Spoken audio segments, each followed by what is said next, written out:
Mga friends, welcome back sa akin channel. Kung bago lang kayo sa akin channel, please subscribe and click the notification bell para lagi kayo updated sa aking mga video. For today's video, share ko sa inyo kung paano kumuha ng appointment sa JBL online. So without further ado, let's get started. Intro pa. So,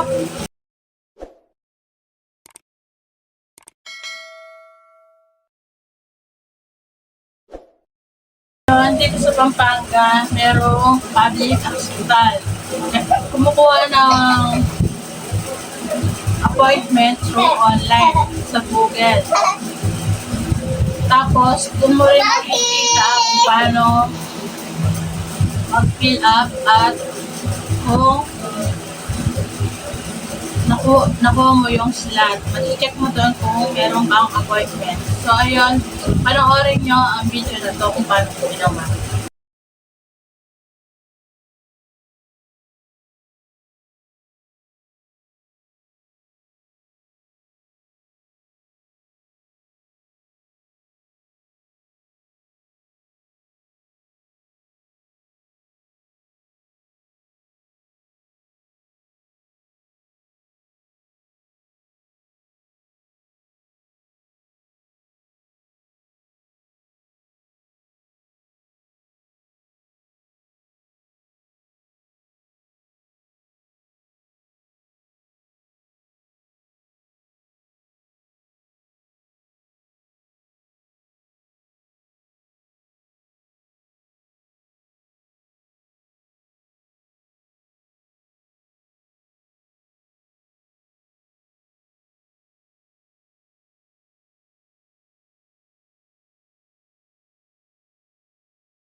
So, ayan, sobrang dali lang kumuha ng appointment or schedule sa online para magpa-check up sa